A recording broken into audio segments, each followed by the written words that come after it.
están de acuerdo con lo que sus padres hicieron, pues ellos los mataron y ustedes les construyen el sepulcro.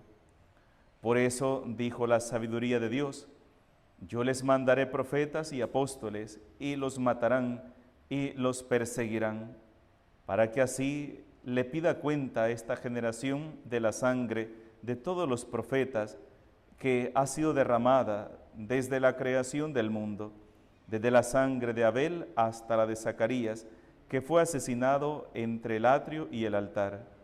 Sí, se lo repito, a esta generación se le pedirán cuentas. Ay de ustedes los doctores de la ley, porque han guardado la llave de la puerta del saber.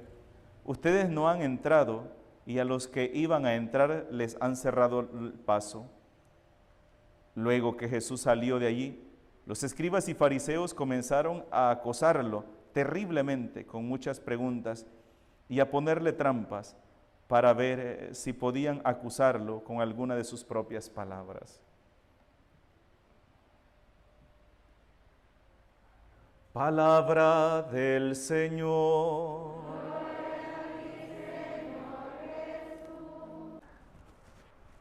Dice la palabra de Dios: el pecado de los padres recae sobre los hijos. Es una frase que con mucha frecuencia hemos mencionado en la Santa Misa, y de ahí he hablado yo de la necesidad de reparar por los pecados de nuestros antepasados. Yo a veces lo he dicho eso: hermanos, necesitamos orar por reparación, por los pecados cometidos de nuestros padres, y romper cadenas, hacer acto de compromiso, porque hay una frase que con frecuencia también mencionamos, y es que las palabras conmueven, pero el testimonio arrastra, y sea como se sea, el testimonio de nuestros padres va a impactar en los hijos, siempre. Aunque nosotros digamos, no, mis papás eran una cosa y yo soy otra cosa, no, siempre tienen mucho que ver. De ahí el hecho de la lectura que hemos escuchado hoy del Evangelio de San Lucas en el capítulo 11, que son dos partes en las que yo quisiera detenerme hoy. La primera es: ay de ustedes que les construyen a los profetas tumbas, que sus padres asesinaron. Y Jesús dice: a esta generación se le pedirá cuenta de la sangre desde Abel hasta Zacarías. Para mí esas palabras, después de que Jesús las ha dicho años después, a mí me impacta. ¿Por qué? Porque Jesús está hablando de esa generación, exactamente su generación, el tiempo de esas personas. Y hermanos, qué cosa más terrible lo que sucedió en el año 70, ¿verdad? Cuando los romanos van a sitiar Jerusalén, la van a incendiar y van a destruir absolutamente todo, a no quedar un solo judío ahí en Jerusalén.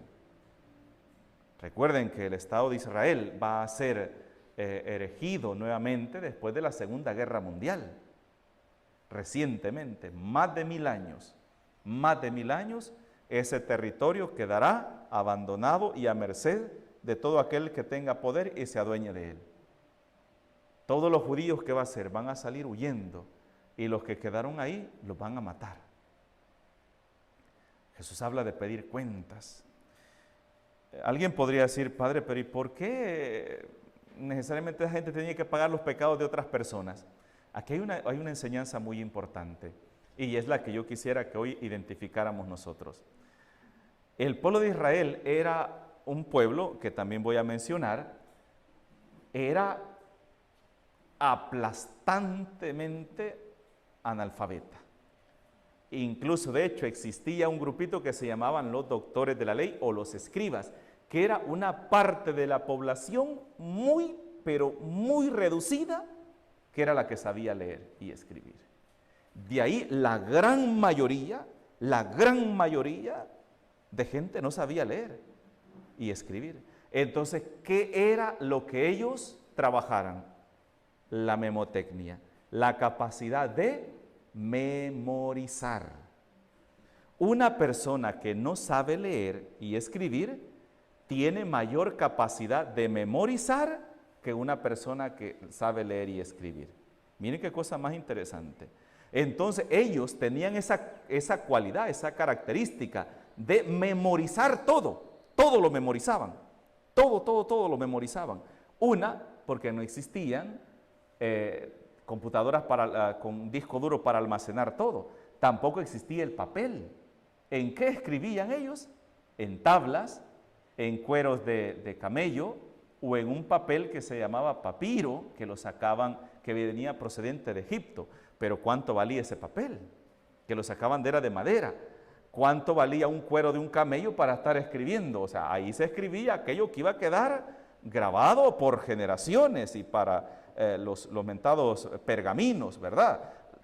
No era como hoy que a uno le compran cuadernos de 200 páginas para hacer plana y cómo hacer la A, ¿verdad? Y un cuaderno de 200 planas se gasta para cómo aprender la A, cómo hacer las vocales. No, en aquel tiempo no existía eso. Entonces, ellos conocían perfectamente toda la historia de la salvación. Los padres se los transmitían a sus hijos y los hijos a sus hijos. ¿Y qué es lo importante de todo esto? ¿Por qué Jesús habla de que es una generación que se le va a pedir cuenta y ellos van a tener que pagar por ese pecado que han venido arrastrando? Porque ellos conocen perfectamente la equivocación que cometieron sus padres, cuáles fueron las faltas que cometieron contra Dios, cómo despreciaron a los profetas, que ellos sabían, incluso tenían escritos, de los profetas, ellos los conocían perfectamente. Nosotros lo que conocemos hoy como Antiguo Testamento, eso eran los libros de la ley del pueblo de Israel, aquellos que conocían perfectamente. ¿Y qué aparece ahí? Los pecados, la injusticia, la arrogancia del pueblo, la dureza del corazón contra Dios, cómo el pueblo se iba contra los profetas cuando aquellos les denunciaban su pecado, cuando les hacían ver los errores que estaban cometiendo, cómo el pueblo los mataban, cómo el pueblo los perseguía, cómo los echaban de la ciudad. Jeremías, por ejemplo, que es uno de los que más mencionamos a veces, ¿verdad? Cómo sufrió Jeremías por querer hacer entrar en razón al pueblo de Israel para que reconociera su pecado. ¿Y qué hicieron? Meterlo preso, apalearlo, casi matarlo, expulsarlo de la comunidad. ¿Y qué están haciendo ellos? Pero ellos sí les construyen un monumento. ¡Ay, qué tal gran profeta que el Señor nos mandó! Dios nunca ha abandonado a su pueblo porque nos envía profetas que nos predican la palabra, nos alientan, nos fortalecen. ¿Y qué están haciendo ahorita? Despreciando a Jesús. ¿Se acuerdan que un día de esto Jesús también decía, en el día del juicio final, la reina de Saba se pondrá de pie y condenará a esta generación, porque ella vino desde tierras muy lejanas para escuchar la sabiduría de Salomón, y aquí hay alguien más grande que Salomón, dijo Jesús, ¿se acuerdan? También el pueblo de Nínive se pondrá en pie y condenará a esta generación, porque ellos se convirtieron con las palabras ¿de quién? De Jonás. Ellos se convirtieron con las palabras de Jonás, y aquí hay alguien mucho más grande que Jonás. ¿Quién era el más grande que Jonás? Él mismo, Jesús mismo. ¿Y qué era lo que Jonás dijo? Este pueblo por su pecado, porque peca mucho, un gran pecador, Dios lo va a destruir. Dios lo va a destruir. Y dijeron, es cierto, estamos cometiendo este pecado, estamos cometiendo esto. Y empezaron a hacer una lista ellos mismos de los pecados que estaban cometiendo y se arrepintieron. Y ahí Jesús les está echando en cara, miren los pecados que están cometiendo, miren las injusticias. Lo que Jesús estaba diciendo a esta gente, ¿verdad? Ustedes dan limosna de la legumbre, ¿verdad? De las verduras, de la ruda, no sé qué dijo, ayer hablaba de las verduras, hasta de eso pagan diezmo y se les olvida lo más importante, la justicia. Ponen énfasis en cosas pequeñitas que, claro, dijo Jesús, no estoy diciendo que tienen que dejarlas por alto, pero pasan por alto otras cosas que son más importantes. Pues ustedes que conocen bien perfectamente por dónde ha venido el error de sus padres, y ustedes mismos han reconocido que esos hombres eran profetas, que lo que dijeron era verdad, que lo que denunciaron era verdad, y ustedes mismos les construyen monumentos y dicen que eran profetas. Ahora yo vengo y les digo lo mismo que ellos dijeron, el pecado que los está comiendo, y no hacen caso, por eso ustedes pagarán. Ahí está la cosa. ¿Se acuerdan que la palabra de Dios dice, al que mucho se le dio, mucho se le exigirá? Más te valdría no haber conocido. Porque si no hubieses conocido la verdad, Dios no te hubiera pedido cuenta. Pero el que conoce el mal, Jesús mismo también lo dijo, aquel siervo que conociendo la voluntad de su amo no la hizo, recibirá muchos azotes, porque conocía perfectamente cuál era la voluntad de su amo y sin embargo no la cumplió. Pero aquel que no hizo la voluntad de su amo, pues no la sabía, recibirá pocos azotes. Ahí está la cosa, ¿ve? Y ahí es donde Jesús le habla también a los doctores. ¡Ay de ustedes, doctores de la ley! Porque han guardado la llave de la puerta del saber. Ustedes no han entrado y a los que iban a entrar les han cerrado el paso. Aquí viene una cosa importante.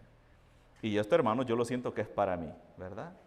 Todo aquel que conoce, todo aquel que tiene la llave del saber, todo aquel que ha conocido el camino correcto, el camino del Señor, tiene una obligación de ayudar a aquella persona a encontrarse con el Señor. Pero ¿y qué pasa cuando, y yo a veces me pregunto, ¿verdad? Cuando hay personas que conocen perfectamente la palabra de Dios, son conocedoras de la palabra de Dios, y me refiero, hoy estaba viendo yo de un sacerdote, que muchos de ustedes lo conocen, el padre Pistolas, algo así se llama, que es famoso, predicando, no sé si lo han oído, el padre Pistolas, algo así, no sé, ¿ah? Es un sacerdote mexicano, un padre Pistola, ¿verdad? Un sacerdote mexicano, y lo han expulsado, ¿por qué? Porque en vez de predicar la palabra de Dios, ¿qué predica? Perdonen lo que les voy a decir, pero puras tonteras, puras bayuncadas. En vez de predicar la palabra de Dios. ¿Y cuánto tiempo estudió por ejemplo, Morelia? Él es de Morelia. Y Morelia es uno de los estados de México que tienen, en cuanto a tradición de seminarios, de formación de sacerdote, los mejores. De hecho, sacerdote de aquí de nuestra diócesis, Monseñor Luis Escobar Alas, se fue a preparar a Morelia. Y muchos otros sacerdotes de nuestra diócesis fueron a prepararse allá. Él es un sacerdote mayor, me imagino que más o menos como de la camada de Monseñor Luis, ¿verdad? Escobar. Entonces, ¿y qué predican? Puras locuras. Y luego de repente el padre Cota, ¿verdad? Que famoso, ¿verdad? Y que mucho, ay, qué bonito como predica. Pero ¿qué es lo que predican estas personas? Puras bayuncadas. Hablan del pecado, hablan de lo que la palabra de Dios nos dice. No, empiezan a hablar de cosas para hacer reír a la gente, ahí está aquellos que esconden la llave del saber, que en vez de utilizar el púlpito, en vez de utilizar la misión que Dios me ha dado para predicar la palabra de Dios, para acercar a las personas a la reconciliación, para acercar a las personas a la conversión con el Señor, ¿para qué lo usamos? Para inventar cosas, para decir una cosa, decir otra, contar chistes. Y como decía una persona aquí en San Vicente, decía, escuchaba un comentario que decía, ay, si el padre Cota estuviera aquí en nuestra diócesis, yo no faltaría a una sola misa. Porque le gusta ir a un show y empezar a decir vulgaridades, ¿verdad? Y a decir cosas que no son, ¿verdad? Cosas que no van con la palabra de Dios. Porque muy pocas personas verdaderamente quieren ir a la iglesia porque quieren escuchar la palabra de Dios. Porque la palabra de Dios, como le sucedió a estos hombres, ¿verdad? Acuérdense dónde comenzó esta discusión que hoy termina. ¿Dónde comenzó? Que un fariseo invitó al Señor a comer a su casa. Y cuando Jesús llegó a su casa, ¿qué empezó a hacer? Jesús empezó a hacer luz. Él dijo, yo soy el camino, la verdad y la vida. Yo soy la luz del mundo.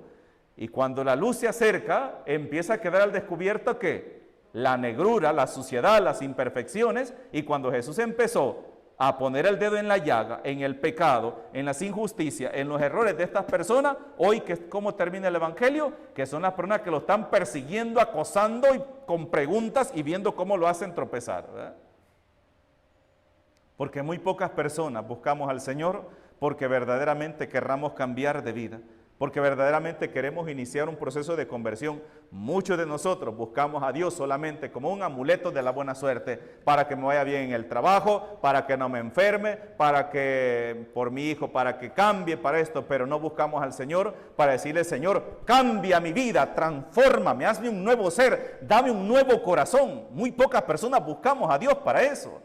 Muchos lo buscamos solamente porque lo necesitamos, porque queremos que nos solucione un problemita, pero inmediatamente nos soluciona aquel problemita, vaya, gracias Señor, porque no queremos que el Señor se meta con nuestras injusticias, con nuestro pecado, con nuestra soberbia, con nuestro orgullo. Eso no queremos que el Señor nos lo toque, o con nuestra pereza espiritual, porque estamos bien en el fango, en el lodo del pecado en el que estamos viviendo. Y entre menos nos recuerden eso, entre menos nos hablen de la miseria del pecado, de inmoralidades, ¿ve?, de inmoralidades que vivimos, del odio en el que nos revolcamos, en los egoísmos en los cuales vivimos. Por ejemplo, fíjense, este Cash Luna, ¿verdad?, un pastor protestante guatemalteco, no sé si lo han oído ustedes. Por ejemplo, él, los cultos que da son unos eventos, pero extraordinarios, ¿verdad?, donde llegan miles de personas a sus cultos. ¿Y qué son? Unos shows. Un show donde se va a reír, donde se va a disfrutar, donde se va a pasarla bien, ¿verdad?, a pasarla bonito. Y entre menos me toque a mí, mi vida de pecado, mi vida de egoísmo, el adulterio, la fornicación en el que estoy viviendo, en mis inmoralidades donde estoy viviendo, mejor, ¿verdad? Por eso las iglesias protestantes dan mucho golpe. Porque ahí quien quiera dejar su mujer y se junta con otra, hágalo, siempre y cuando sea feliz. Si quiere divorciarse esta mujer, divórcese y júntese con otra. A mí es algo que a mí me da risa en cuanto oigo yo a los protestantes que solo con levantar la mano ya está salvo. Y dicen ellos que están salvos y están convencidos que están salvos.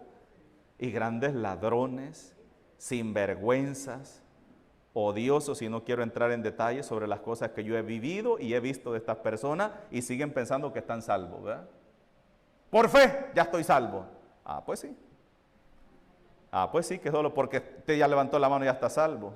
Acuérdense lo que dice el apóstol Santiago: la fe sin obras es muerta, y eso es para nosotros también, como cristianos católicos. No pensemos que solo por venir a calentar una banca, ya con eso yo ya estoy salvo. No, hermanito, eso no es así.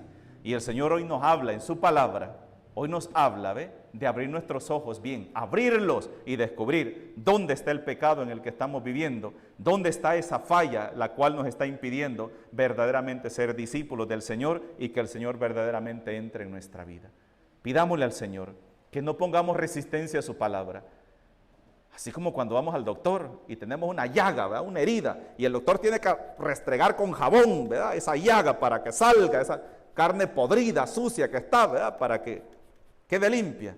Así tenemos que a veces permitirle al Señor que llegue a nuestra vida.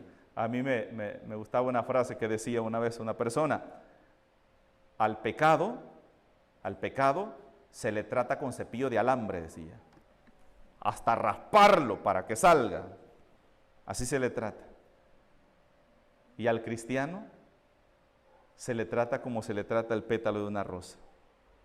O sea, ¿qué significa? Que el hecho que tú que seas pecador no me da derecho a mí a despreciarte, sino a amarte. Pero el pecado que tú cometes como cristiano, tengo la obligación de ayudarte a arrancarlo de raíz para que verdaderamente tú te puedas entregar al Señor. Que así sea. En el nombre del Padre, del Hijo y del Espíritu Santo. Amén.